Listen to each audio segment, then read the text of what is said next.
mom's dead, okay? Now, What you just saw happened when Gypsy Blanchard found out about her mother Claudine Blanchard's death in June 2015. It was shocking at first, but Detective Stan Hancock found out things weren't what they seemed. This is a story where a mother and daughter's love takes a really complicated turn, and the roles of who is the victim and who is the attacker change. Stick around to hear the whole story. It's one of the most confusing cases in the United States. Claudine Peter was born on May 3, 1967, in Louisiana, USA. She grew up in a family with 4 siblings, and her parents were Claudine and Emma Peter. Little is known about the time, except that Claudine's relatives began to notice somewhat strange behavior in her, as the young girl developed a habit of stealing from close ones, especially when things didn't go as she wanted. When Claudine was about 20, she fell in love with Rod Blanchard, who was 7 years younger than her. She became pregnant and they got married, so their child would be born into a family with married parents. Claudine was 24 and Rod was 17 when they got married. They lived together, but their marriage didn't last very long. Soon Rod realized he wasn't in love and that the wedding had taken place for the wrong reasons. Shortly before the child's birth, the couple separated. In July 1991, Claudine gave birth to a girl, and they decided to name her Gypsy Rose. After this, Claudine tried to stop the divorce, but Rod was sure about it. As a result, Claudine took her baby to live with her family. However, Rod didn't intend to shirk his responsibilities as a father and continued to look after the girl. But when Gypsy turned 3 months old, everything changed. Claudine started saying Gypsy had a sleep problem called apnea, but hospital tests didn't show any issue. Most moms would feel relieved, but Claudine was disappointed. She started taking Gypsy to many hospitals, claiming the girl had serious health problems. First, she said Gypsy had a chromosome problem, then muscular issues, and even made her use walkers. Actually, Claudine suffered from Munchausen syndrome, a mental disorder where a person caring for a child or patient fabricates and induces false symptoms in them to make the child or patient appear ill. In her case, it escalated to the point where the girl had to use a wheelchair. As a result, her mother made Gypsy drop out of school, and she eventually taught herself to read using Harry Potter books. Although Claudine worked as a nurse for a while, she wasn't acquainted with the profession and didn't actively seek employment. She knew she would receive $1,200 per month in child support from Rod. He was a devoted father, deeply distressed by his daughter's vulnerability. He never considered abandoning her to fate. Even after he remarried, Rod and his new wife Christy often visited Gypsy. But Claudine slowly stopped Gypsy from seeing her dad, while managing both her daughter's health and her own mom's sickness. According to some stories, she looked after her, but it seems she wasn't really paying attention. Emma passed away in 1997, and some family members blamed Claudine for not feeding her well and not keeping her clean. Later on, Claude's dad started a new life with another woman. Claudine and Gypsy moved in with them, and everything seemed fine, at least on the outside. After a while, Claudine was arrested for several offenses, including writing invalid checks. Claude got worried about his daughter's odd behavior, which didn't stop. And then his new wife got sick. He started thinking something was wrong with his daughter, noticing she acted strangely around Gypsy. From then on, Claude suspected that Claudine was causing Gypsy's illness and might have been mentally unstable. Additionally, she poisoned her stepmother by adding wheat killer to her food. When Claude confronted her, she left for New Orleans with Gypsy. Shortly after this, her stepmother's health improved.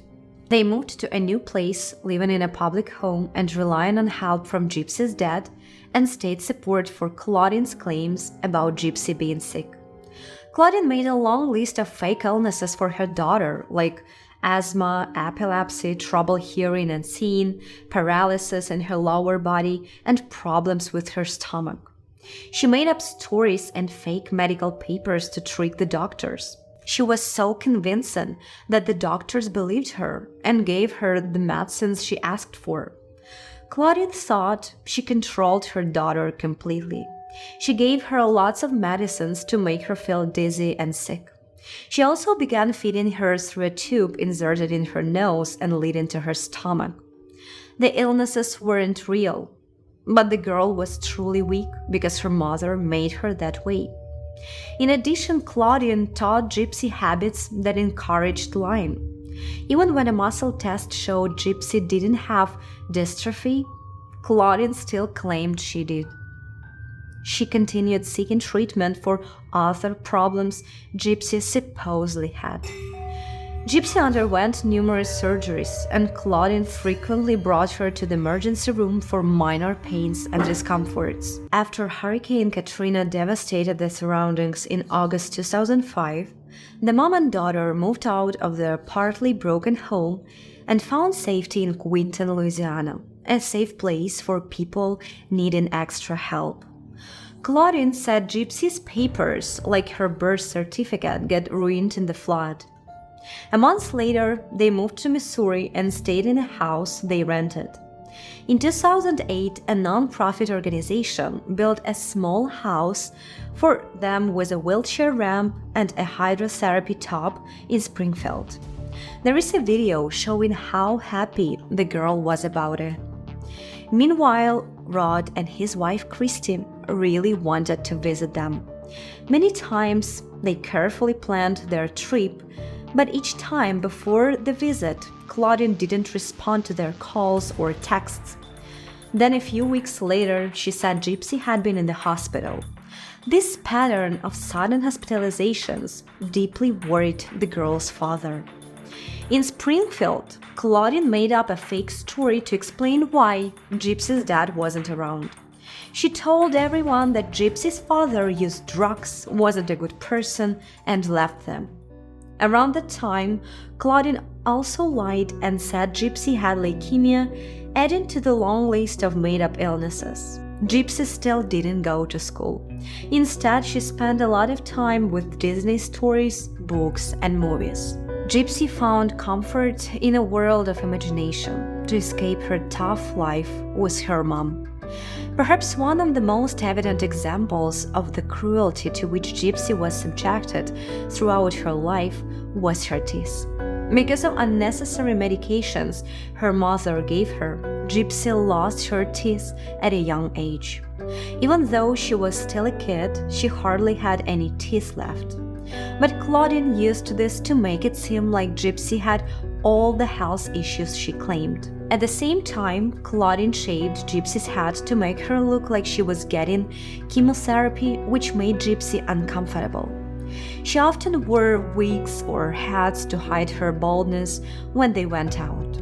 Claudine even brought an oxygen tank and feeding tube, giving Gypsy liquid food even though she was a teenager.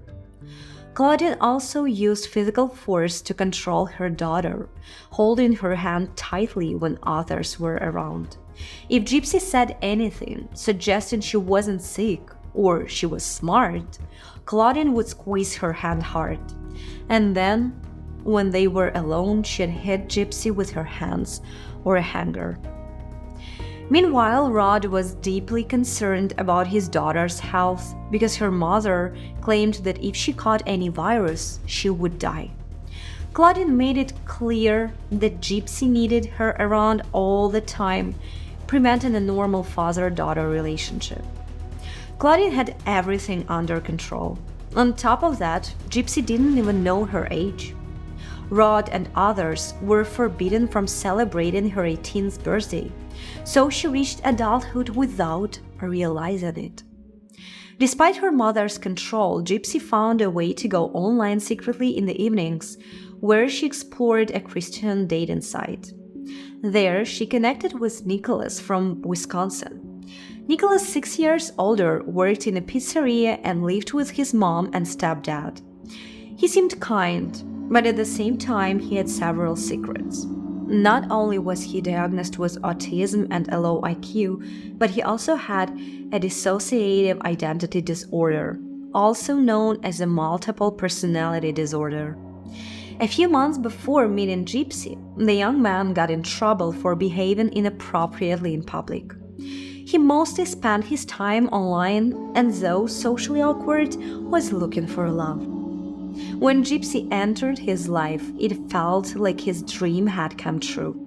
They quickly formed a relationship, and Gypsy told her only friend, Allie Woodman, that she planned to marry him, and they even picked names for their future kids. However, as soon as Claudine found out that she was exchanging messages with boys, she locked her in a shed in the backyard. There was only a small children's bed, and Gypsy was told she'd stay there forever unless she improved. She began to yearn for the freedom that had always been denied to her. Once the confinement ended, the couple resumed communication with more intensity. Nicholas showed a growing interest in certain erotic practices, and Gypsy willingly played along. From then on, they started building an imaginary life online. A year later, the release date for the Disney movie Cinderella was announced. Gypsy decided that it was the right moment for a personal meeting, and they made a plan together. Nicholas came to Springfield, and they met at the movie theater. He dressed up as a handsome prince, and Gypsy wore a white dress as Cinderella. But she wasn't alone. Her mother was with her. Somehow, Gypsy convinced Claudine that she needed to use the bathroom, and they ended up in the disabled toilet together. They became intimate, taking their relationship to a deeper level and inspiring a new plan to free Gypsy from her mother. Since her boyfriend hadn't been involved in violence before, Gypsy turned to one of his darker personalities, which, according to Nicholas, was responsible for everything else. On the night of June 4th, 2015, Gypsy left her house door unlocked when Nicholas broke in. She gave him white adhesive tape, gloves, and a knife stolen from Walmart. Meanwhile, Claudine was fast asleep. While Gypsy waited in another part of the house, Nicholas entered the woman's room and attacked her. Despite Claudine screaming her daughter's name in pain, shock, and panic, Gypsy didn't come to help her, so the woman passed away soon after. After being intimate again, the couple tried to clean up the place where the attack happened. Before leaving, they took Claudine's savings. To hide, they stayed at a motel. Later, they planned a way to avoid getting caught. Specifically, they wanted to send the knife and bloody glove from Springfield to Nicholas' home in Wisconsin. Meanwhile, he contacted his mother, saying he intended to return home with his girlfriend, whom his mother had kicked out of the homeless shelter where they lived. While waiting for the bus to their destination, surveillance cameras recorded them. When Nicholas' mother met them, she found it strange that the girl seemed so calm despite the complicated situation. She asked her about her mother, but Gypsy acted as if nothing had happened. A few days later, the young couple posted on Claudine and Gypsy's joint profile on a well-known social network that Claudine had passed away. Neighbors who saw the post immediately went to the house to check if everything was okay. However, when no one responded to their knocks on the door, they assumed the mother and daughter might be at the hospital again. As time passed without any updates, the neighbors became concerned and informed the authorities. When the police arrived in the area, they spoke to some residents, and that's when Allie shared details about Gypsy's new friend. With a search warrant, the police went into the house. And on June 15, 2015, Claudine's lifeless body was finally found. When they realized that Gypsy was gone, her disappearance was reported. The police tracked the location from a recent social media post and identified the possible suspect. His name matched the one Ellie had shared, prompting a team of officers to search for him. A tense situation unfolded when the police confronted Nicholas, who was armed with a knife and unwilling to surrender. Gypsy's well-being was uncertain at that point. It was suspected that she might be held against her will by the young man. However, when the police entered the house, they found her there with a stack of money, costumes, and wigs that they were using. Surprisingly, Gypsy was there willingly. They revealed a different side to their relationship. The case became more complex. Gypsy and Nicholas were taken to the police station to unravel the events. In a surprising turn, it was discovered that the girl, who was believed to need a wheelchair-accessible home, wasn't paralyzed at all. Detective Stan interrogated Gypsy, working to establish a connection with her without judgment or aggression, aiming to make her comfortable and gather as much information as possible. After the initial shock of hearing about her mother's death, Stan reassured her within 2 hours of conversation. The truth slowly came out. Gypsy partly blamed Nicholas, putting him at the center of events and shifting much of the responsibility away from herself. In her version of events, Gypsy accused Nicholas of being violent towards her.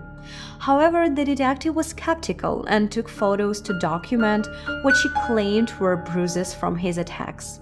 Despite her childlike manner, Stan realized he was dealing with an experienced liar. Finally, it turned out that Gypsy's entire life was filled with lies, a plan her mother made for money and sympathy. Gypsy wasn't really sick with leukemia or any other diseases that Claudine claimed. While many people were affected, the police concentrated on the crime against Claudine. Her autopsy showed she had 17 stab wounds. To understand the events precisely, Detective Angela talked to Nicholas. This conversation started revealing a version of events that contradicted what Gypsy had said. According to the young man, Gypsy thought this was the only way for her to break free and be with him. He admitted to stabbing Claudine just 4 times. I'll admit it. I did actually stab her. I will admit it. I know. Okay. The only reason I did it is because I did it for me and her. That's the real reason I did it. I would have never did it if it was not for me and her. The detective soon understood that Nicholas had serious problems. He said there were 2 personalities in his head, a good one and an evil one. The evil side was called Victor, and Nicholas claimed that Victor was a vampire who enjoyed taking people's lives. During the investigation, the police found out that Gypsy had suffered cruel treatment from her mother due to Munchausen syndrome. The papers about the case showed that Claudine's family didn't feel sad about her death.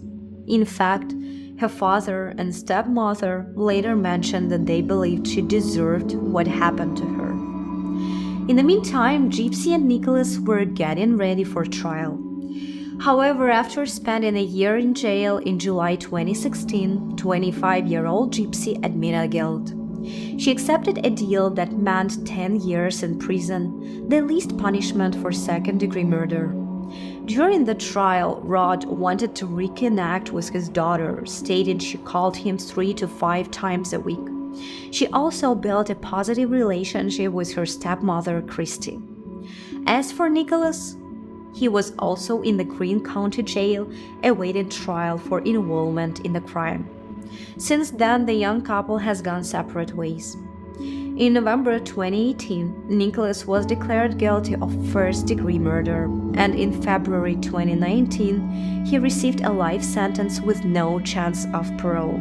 Gypsy's lawyer later mentioned that her health improved in jail because she stopped taking the medicines her mother gave her. While in prison, she gave an interview stating she felt more liberated there than she ever did with clotting her whole life. She also asserted she didn't need a feeding tube, could eat and walk on her own, but her mother prevented her. Nicholas admitted that if he knew it was more manipulation than love, he might not have acted as he did. He added that due to his disability, he was easily deceived. Gypsy met a new guy named Ken through a pen pal program in prison. They got engaged a few weeks later. However, in August, Christie confirmed to the media that the couple had called off the engagement. Rod and Christie consistently stated that they would support Gypsy after her parole set for 2024. On June 27, 2024, Gypsy married Ryan Scott Anderson from Louisiana. There were rumors of them separating a few times, and in November 2022, Gypsy asked her family for an annulment, but she later changed her mind.